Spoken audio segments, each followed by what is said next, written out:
Hello, everybody, and thank you for tuning in to the Liberty Report. With us today is Daniel McAdams. Daniel, nice to have you with us today, even though you are remote, but you've joined us, and we're good to see you. Happy Monday, Dr. Paul. Okay, good. We have lots to talk about today. It seems like the problems, we think we solve them. I'm just kidding, of course. But the problems keep coming back, but they morph into other things. So some of the things we've talked about, there's a different picture of what is happening. But we frequently will point out the really bad examples and the good examples and try to get a handle on this. And of course, we sort of lean toward the fact that maybe there should be more science involved in this. But there are a lot of variations of, once you talk about science, whose science? Is it political science that we're talking about, or just how do they come up with this and how we get to the bottom of it? But there was a case out there in LA that got my attention, the attention of a lot of people in this country. And it was a woman that had, I think it was a bar, a restaurant, that she had her livelihood. And when I watched her on TV, and it was a really tragic story of what she lost and what she couldn't do. And they just literally, she was just sort of getting over the first lockdown, and she was getting going and getting ready. And then they come in again. And arbitrarily, she fell into the category of she's a dangerous person, and we have to close it. A small little shop restaurant. And yet one of her arguments, which is very appealing to anybody with even a small conscience, and that is, why do the big guys get away with this? And she made the point, people nearby or in big box companies and all this, they're exempt. But in this case, the close by people were the people in Hollywood. So they closed her restaurant down, and now they're coming down this lockdown. And what did the government do? The governments, they protect our liberties, and sometimes they miss the boat. But what they did, they wanted to make sure the people in Hollywood had their restaurant. So they put up a nice big tent for them and provided the facilities, and they qualified for it. Daniel, there are some of these things that are so outrageous, and the anger is growing, which I think we have to make it a healthy anger so that they know they're angry at some of the really wicked things and that they know what the option is, the alternative is. And of course, it's getting rid of this authoritarian attitude that government knows best. Yeah, this is Angela Marston, her name is, and she's the owner of the Pineapple Hill Grill and Saloon, a small restaurant, as you mentioned, and they barely survived the first lockdown in California, which obviously didn't work because they're trying it again. But what she did in the meantime is she invested a lot of money in outdoor dining and heaters and tents and everything, because somehow you can't get the coronavirus if you're sitting in a tent outdoors, but you can get it if you're sitting indoors. Whatever, she tried to play the game. She tried to play by the rules. She's desperately trying to survive. She's got a lot of people whose livelihoods depend on her, who work for her. And what happens? The California's governor, the LA mayor Garcetti, who said, quote, cancel everything. That was his quote. They're in a full-on panic. And so they decided arbitrarily, no, you can't even do outdoor dining. Forget about distancing, spacing. Forget it. You can't do it. And so she's completely crestfallen. The video, as you say, was very emotional. She looked, literally, it's like adding insult to injury. While she was being shut down despite following all the rules, she looked literally across the parking lot, and they had set up a huge tent for a film crew to have their outdoor dining, which was approved by the authorities while she was being shut down. And this is the kind of stuff, Dr. Paul, I'm looking a lot around California. I'm listening to a lot of talk radio, which is doing what TV doesn't do. They are really, really furious and livid. This is the kind of thing that has California so on edge. It's such a tinderbox. That this kind of hypocrisy and just flat out cruelty to normal people. Sometimes they hide behind science. They're on the side of science, these people who are really pushing the lockdown. And other people who have, I think, a better understanding of science can point out that it doesn't really work. And I think we've quoted some of these stats on studying on the mask. And the mask really saves nobody's lives, and yet it's intimidation, it's submission, and it has all this ramifications from this. But, there's a person well known on CNBC, the financial station, Rick Santelli, one of my favorites. I've met him, and he's true and honest to what he believes in. And he gets into the crossways with the other commentators. And he was on again a couple years ago. He was on one where he went on to a rant, and it was one of the biggest things ever hit the internet. But this time it was with another member of the panel, Sorkin. And the big argument is Sorkin took the position that Santelli knew nothing about science, and he has to bear down and deal with it and not criticize it. So they went back and forth and back and forth. And I think the big question is, I heard, Daniel, you make a comment about that, just who the American people are going to identify with. I know who I identify with in that argument and all that rage that went on, but I'm hoping that your suspicion is that there's going to be a lot of other Americans that are going to identify with Rick Santelli. Yeah, that was a big blowout on Friday, Dr. Paul. They had a screaming match on TV, and it was replayed over and over. And again, as I say, the talk shows down here in the LA area, they were eating it up. And because essentially Sorkin, basically when you don't have an argument, you just scream, it's science, it's science, it's science. It's like if you were trying to force your religion on someone else. This is the truth, this is the truth, this is the truth. And Santelli called him out. He said, hey, what are you talking about? You say that you have to close churches, you have to close restaurants. People can't do any of these things they want to do, but somehow they can go to Walmart, they can go to Target, they can go to these huge stores, which, by the way, are recording record profits, Amazon record profits. But people can be indoors, crowded together in Walmart, but they can't be outdoors, social distanced at the restaurant.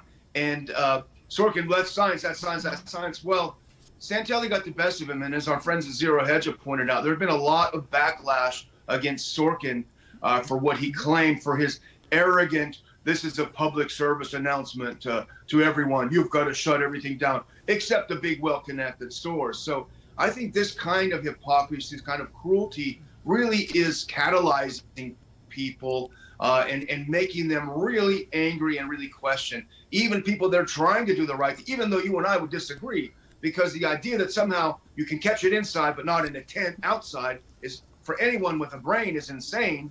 Nevertheless, this whole idea that you can't go to church but you can go to Walmart, which is what we're seeing here in California and other places that are going insane, it's just not going to fly this time. People are in no mood. It to me shows that these people that go back and forth, especially the ones that are promoting lockdown, that they don't have a philosophic anchor.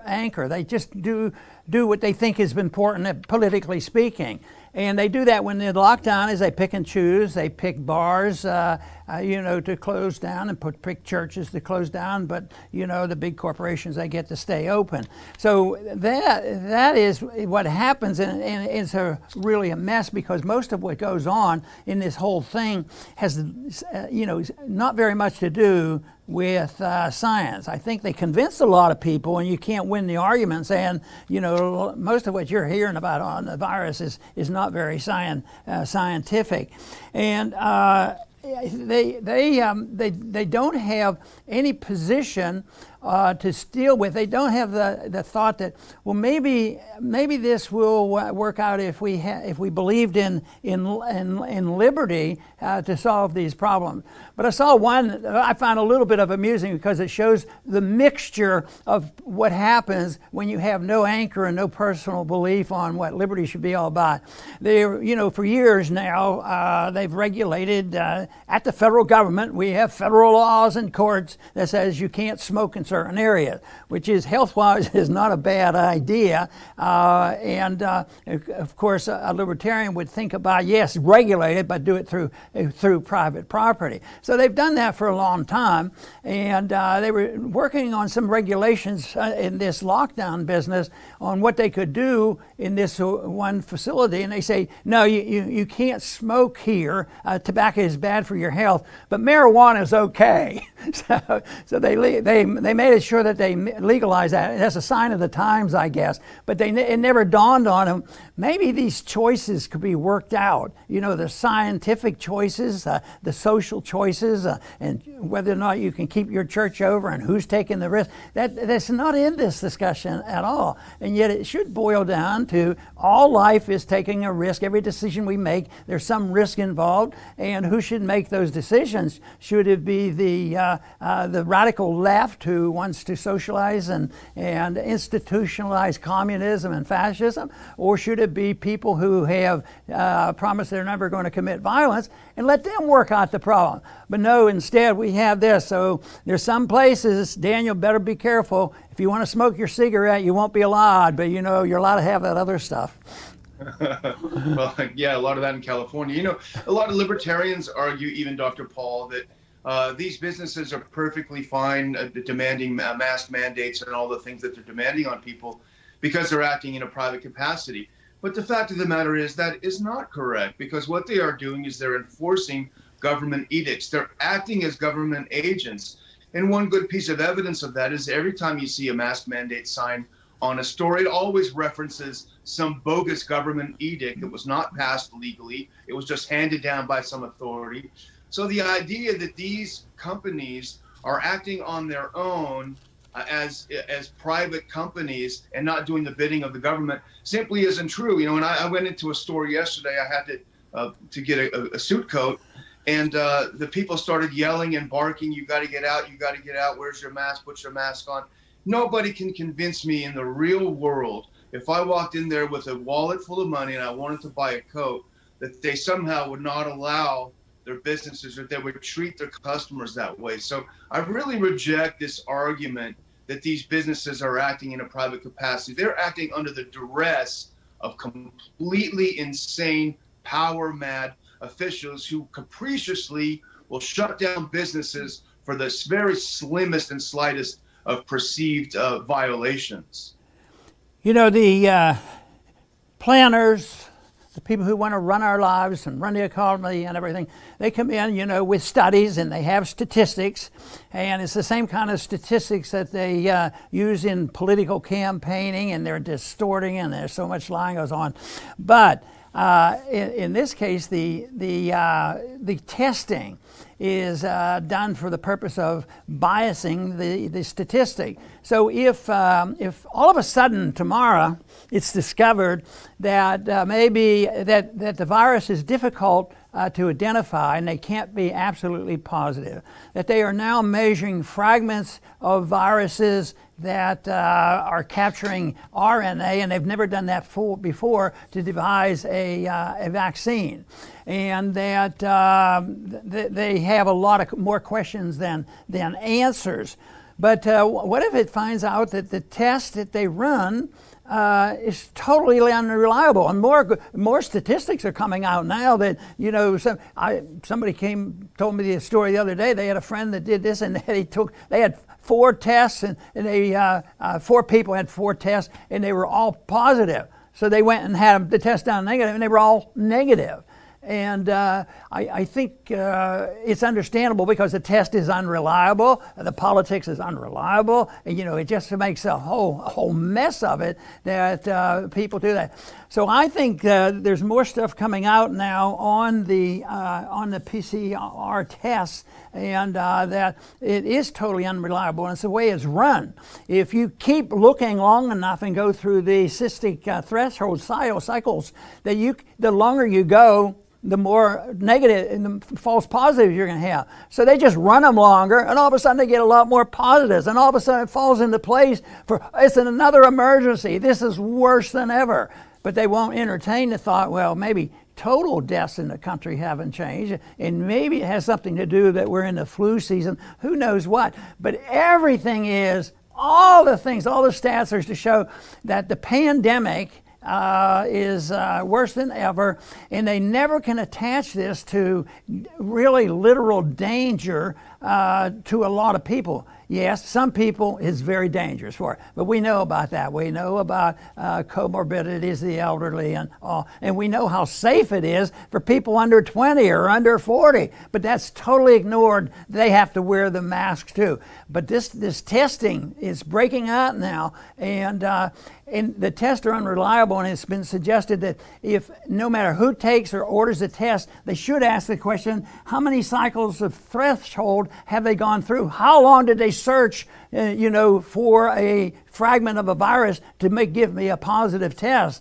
And nobody's ever brought this up until a month ago, and now they're starting to talk about it. And guess what, Daniel? There's another good news. There's one state now that's saying that they want to know it before the tests are given on everybody, and that's Florida. So Florida is, opened up their state, and they don't want to be directed by false testing that goes on. But of course, Daniel, if you agree with what I'm saying, we're both in big trouble because we just don't care. And maybe we care in a different way. Maybe we really care.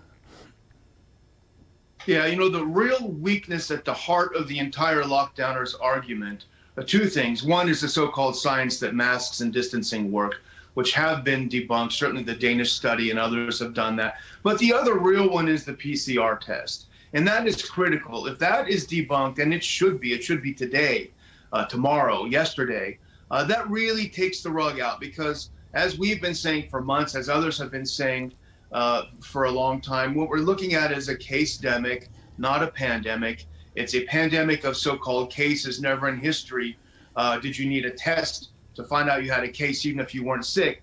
But, there was a good piece on Zero Hedge, which we do read, which talks about this issue of cycle threshold, which is how many cycles they go through to magnify fragments of RNA to determine whether or not enough is present to constitute a case. And the testing centers are not collecting the data about how many cycles, and that is critical. Here's a couple of things that the article from Zero Hedge pointed out. The Wadsworth Center, which is a laboratory in New York, they analyzed tests with 35 cycles, and they said that half of those would be false positives if they ran it at 35 cycles. The Infectious Disease Society of America found that only 25 cycles of amplification, 70% of the cases were not cases, because you couldn't culture any virus from the RNA that they had multiplied and put together, even at 25. So what they're saying is, it's not a positive test. All it's doing is finding some RNA that they keep magnifying and duplicating. So without the critical number of how many times they are amplifying these little fragments of RNA, we don't know the most important science, which is someone going to be sick, and is someone going to be infectious? And that's why it is good news, as you point out, Dr. Paul, in Florida, that they're finally the first state in the union saying, hey, you got to not only report the result of the test, you have to report the threshold, the number of cycles that you've gone through to amplify these little fragments of RNA in the backs of people's noses. Sorting all this business out and finding out who's sick, who isn't, and what is the significance is difficult, but I think the motivation isn't to get to the truth. The motivation has been quite different. It's several different groups. Some might want to make some money on it. Some want chaos for political reasons. Some people just want to do it because they hate the Republicans and Trump, and they want to embarrass him. It goes on and on. And so being scientific is something to be a challenge. Oh, that's a difficult thing. We have to handle that. We got to make sure there's no scientific proof of what our opposition is saying. So this is going to get more complex because the vaccines have started, And the vaccines are not going to be without complications. Sometimes there'll be mild effects. Some are going to get very serious. They don't know what to expect. They haven't done that much testing, and it's going to take a long time for them to know about this. But there will be people who will be worried about this. They will have subjective reactions. They won't even be something that is actually physical, but there could be some physical changes. Somebody gets a vaccine, they could have some fever and different things. They could actually have some mild symptoms of the flu itself. And of course, this is all mixed in of the problem that we have sorting things out about the damage and the danger of the virus, and that is the lockdown. Most people now realize the lockdown is much more dangerous than the virus itself. And I don't know why they can't just let people decide, which they like. I'll take my chances with that. I'll take my treatment with the virus, and I will lead my life. But not to just to totally destroy the concept of liberty. But we're at a point now is I think this is getting worse all the time. There's been such tragic stories revealed on some of the television stations. And that is the people who are taking care of small children at home, and there might be a single parent who had to quit their jobs. They're home with the kids, and the kids are becoming psychotic. And there's more, psychotic is the right word too, because there's more people committing suicide. So this mixture of all the virus, which is probably the least dangerous of the whole thing, the lockdown is terrible, the vaccine is going to be difficult to figure it out, and then the politics of it all and the financial benefits to some people, this is a mess. I imagine when this history is written, this past year, and it's going to continue, this year could get worse, which it would be a real tragedy, but I'm predicting that people are going to wake up. But this is going to go down in history as one of the most confused, dangerous thing that ever happened with the pandemic of a non-virus, a radical reaction to it. But I think I'm very much motivated to do my very best to find out the truth about these things, because it's out there. There's a lot of smart people that are talking about this and writing about this, and the message has to be spread. And that's risky there too, because right now, the majority of the American people probably are on the side of, well, if you see your neighbor not wearing his mask when he's mowing his yard, we're going to turn him in to call the police. So, but even though that may be the case, that there's more, but the numbers are growing of people saying enough is enough, and there's a lot just waiting there for a little bit of courage. So I pray for their courage to come out and tell the truth. Yeah. And the thing is, Dr. Paul, we're not denying that people are getting sick and dying, so they can't put us in that category. What we're saying is the insanity of this one-size-fits-all, when we actually do have science. We know how many people die from this under the age of 50 even, and it's minuscule. So why have this one-size-fits-all approach when you can do like the great Barrington statement, where you can do selective protection of people from vulnerable categories and let everyone else, if they choose, get on with their lives and start living normal again. But that's not what they're doing. They don't want to let go. And we see now that the CDC wants to issue a passport, a card showing you've got your vaccination against this. And that card is going to be like an internal Soviet passport. If you don't have it, you can't move. And already Ireland and Canada said, you don't take that shot, you're not going to be able to move around a lot. So they are not going to lighten up. They're going to double down on the tyranny. But we know for a fact, and here's actually an interesting study that I was looking at earlier, Dr. Paul, a very large study at the Indiana University. They studied 70,000 students to see about their positive test for COVID. And this is Dr. Lana DeBibo, assistant professor of clinical medicine. Here's what they found with these studies. What we found is that actually the more in-person credit hours a student has, the less likely they are to test positive for COVID-19. So letting young people who don't get sick out of their dorm rooms, outside, in the sun, interacting in classrooms, they actually, surprise, surprise, are healthier than the people they're locking into these dungeons saying, oh, we got to protect you. They end up getting even sicker. So why continue with these approaches that are counterproductive? Right. And Daniel, I want to have a comment from you about Adam Dick, who's works with us on the Institute, talks about the football team. And I understand in that article he talks about who was positive and whether they were authentic. But evidently the football players, even though teams are just locked down all the time, that most of them don't have, they're in one of the safe categories. But what was this thing that Adam did that they had some positives, but they weren't really positive? Yeah, it's really interesting because if you think about it, certainly governors and all these petty dictators have no incentive to give people their freedom. But the NFL has enormous incentive to track, to find out about the virus, because if they have people that are not eligible to play, if they get sick, then they're going to lose some of their best players. So they have a big financial incentive to really be on top of the actual science. And Adam wrote a piece, and it's on the ronpaulinstitute.org website, about what's happened in the NFL. And it's kind of interesting. An article yesterday was written, 7 Kansas City Chiefs players tested positive. So they spent 5 hours tracking and tracing and contact tracing and everything. And then they went back and checked it again. All 7, 100% of them were false positives. And that was not an isolated incident. The Indiana Colts had 4 positive cases. They went back and tested all false positives. So the fact of the matter is that this case-demic, which is feeding the hysteria, feeding the lockdowns, feeding the deaths because of the lockdowns, is based on very, very unreliable data.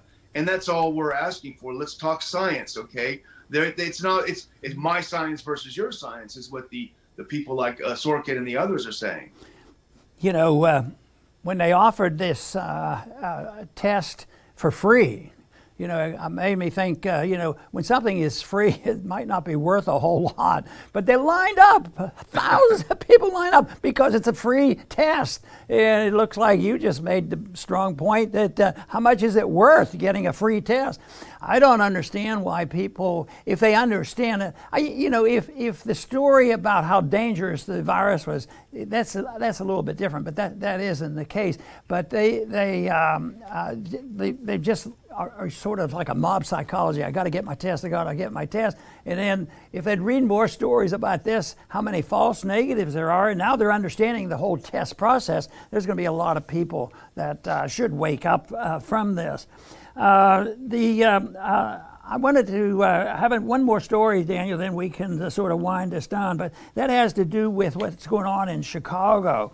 Nobody's surprised that there's a lot of violence in the streets of Chicago, and the Black Lives Matter has been very much involved, and there's tremendous amount of harm and injuries. But they've had that type of thing in Chicago for a long time. So even before Black Lives Matter existed, and even before COVID it existed. But with the lockdown and with COVID and Black Lives Matter, it's been a really bad problem.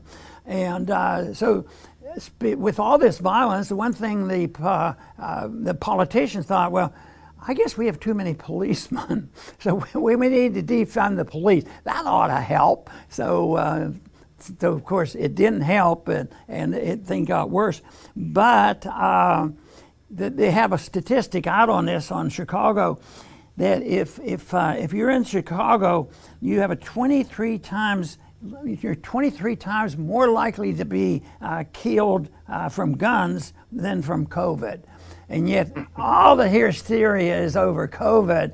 And of course, they might come back and say that, well, that's the trouble is we don't take enough guns off the street. But I tell you what, it isn't a gun that kills, it's the violence that, you know, a political system creates, and the fact that people think that the politicians endorse this violence. They can tear up a city and break the windows and steal everything, and they're never stopped. What a tragedy. It just goes to show that Mayor Lightfoot in Chicago and many of the other mayors of these liberal towns, they're very good at barking out orders that hurt the average people that try to be as law-abiding as possible. When it comes to actually running things, they're completely useless. And hopefully more Americans will come out of this with at least libertarian-like feelings, that these people they're not qualified to run to run a dog catcher, outfit. So it's really bad. But I would just close, Dr. Paul, if we're ready, with just some observations. I do in my time here in California. I'll be here for a few more days. I try to look at what's going on, and I think, as I said earlier, it is a tinderbox. You have the talk radio on one hand, really a lot of them going against this totalitarianism that's emerging, but then you turn on the TV news, and it is relentless. Every story has a COVID angle, from shopping to Christmas to everything has a COVID angle. But people here are fed up, and I'm driving around a little bit, looking around. It's not scientific necessarily, but it's observation. More and more signs are going up in people's yards on the side of the freeway. They're homemade signs. Recall Gavin Newsom. Recall the governor. They say a few other things about the governor that I can't repeat on the family show that we have here, Dr. Paul, but it is a groundswell, and I'm not saying it's reached a critical mass yet, but people are fed up and they're getting active, and I think that's a good thing. I hope there's more and more of it. Wonderful. I think the basic problem is that people have given up on assuming the responsibility for taking a risk. Freedom is all about the permission for you to take your own risk in what you do with your life. You own your life, and you should be encouraged to take care of it, and you're encouraged to get rewards that are benefiting you and your family and your close friends. And it's not something that is turned over to the government, and the government will tell you how to be perfectly safe. Now, when you think about what's going on, particularly this last year, the government is spending not billions, trillions of dollars to try to make us safe from a virus. The scientists, honest scientists, had strongly disagree with each other that said that this is not a dangerous virus, and that's not as the point. So, and yet, financially, the government takes over. The crisis was built because of a terrible, terrible monetary system by the Federal Reserve. So there's a lot of tragedy, a lot of unemployment there. And the only thing is a lot of risk. And we just didn't have the best managers. We need better managers of the money system, better managers of the budget, so we don't get too much debt. And all these things, they go on. And we just need people to assess these risks, and then we'll take care of people. And it's sort of the way people live now. As soon as there's a crisis, it's what is the government going to do? When are they going to send me the money? What is this?